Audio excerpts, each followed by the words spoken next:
জোর যার মুল্লুক তার। হঠাৎ করে ভাবতেছেন কী ব্যাপার ভাই, হঠাৎ করে বাংলা সিনেমার ডায়লগ মারতেছেন কেন? না, বাংলা সিনেমা কোনো ডায়লগ মারতেছি না। কেন বললাম সেটা মিলায় নেন।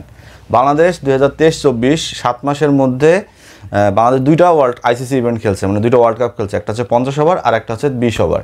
দুইটা ওয়ার্ল্ড কাপে বাংলাদেশের হতশ্রী পারফরমেন্স।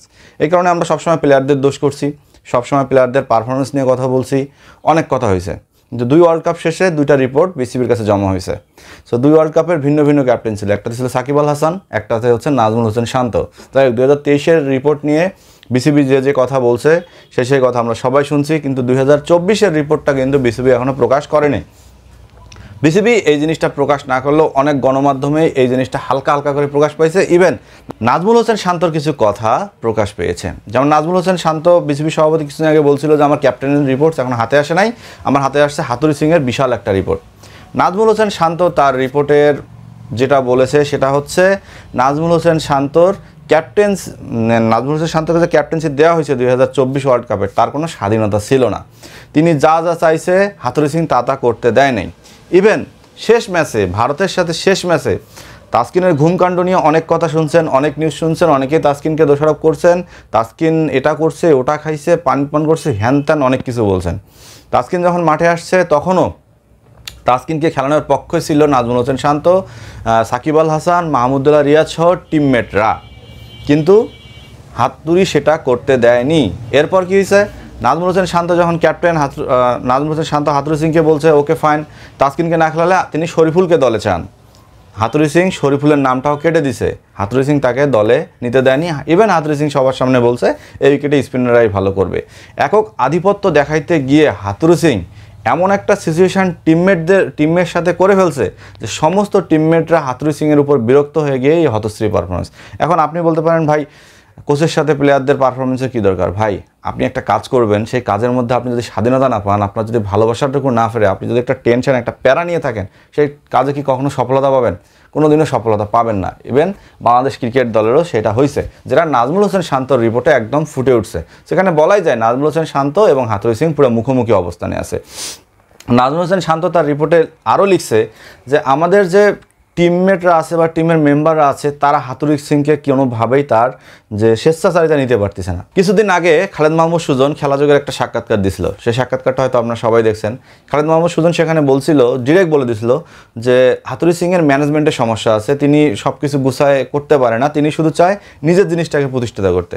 আর আপনি কোনো কাজে বা আপনি কোনো গ্রুপের সাথে আছেন, সেই গ্রুপে যদি নিজেরটা সবসময় প্রতিষ্ঠিত করতে চান, তাহলে আপনি সেই গ্রুপের ফল কখনোই ভালো পাবেন না, যেটা হচ্ছে বাংলাদেশ টিমের অবস্থা।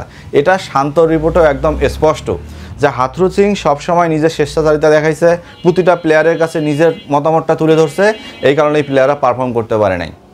একদম সহজ সরল স্বীকারোক্তি শান্ত বিসিবিতে পাঠা দিচ্ছে। কিন্তু বিসিবি কী করবে? আবার একটা প্রেস মিট ডাকবে, হাস্যকর কিছু কথা বলবে, সব কিছু আড়াল করে দিয়ে দেশের সামনে বলবে আমরা সব কিছুতেই খুশি, সুপার 8-এই ছিল আমাদের লক্ষ্য, সুপার 8-এ যা পেয়েছি তা আমাদের বোনাস। আচ্ছা ভাইয়া, হাতুড়ি সিং ছাড়া কি বাংলাদেশে কোনো লিজেন্ডারি কোচ নাই, বা বিশ্বে কি কোনো লিজেন্ডারি কোচ ছিল না? আপনারা নিশ্চয়ই ইন্ডিয়ার কোচ ইতিমধ্যে জেনে গেছেন গৌতম গম্ভীর, ইন্ডিয়ার bowling coach, batting coach, fielding coach, পুরাটাই ইন্ডিয়ান সেট আপ। অথচ আমাদের বিদেশি ছাড়া হবে না। আরে ভাই, আমরা বাংলাদেশি, আমরা যতই এডুকেটেড হই, যতই অনেক শিক্ষিত হই, ইংলিশে আমাদের একটু ল্যাক থাকেই।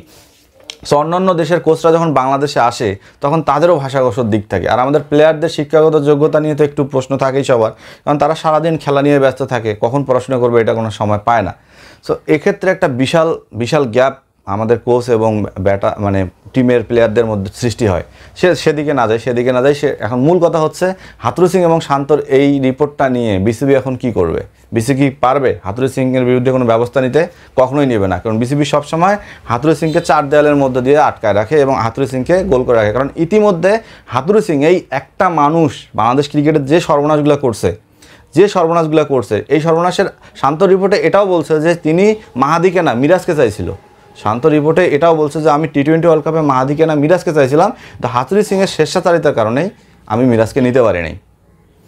হাতুড়ি সিং এমন একটা অবস্থা, শান্ত এটা স্বীকার করছে যে আমি সাইফুদ্দিনকে চাই নাই, কিন্তু সাইফুদ্দিন ইনজুরি থেকে আসছে, লম্বা সময় পর দলে আসছে, আমি চাচ্ছিলাম তাকে ফিট হয়ে ফেরার, কিন্তু তিনি মেহেদী হাসান মিরাজকে চাইছিল, কিন্তু হাতুড়ি সিংয়ের জন্য সে নিতে পারে নাই। সো হাতুড়ি সিংয়ের স্বেচ্ছাচারিতা একবার চিন্তা করেন।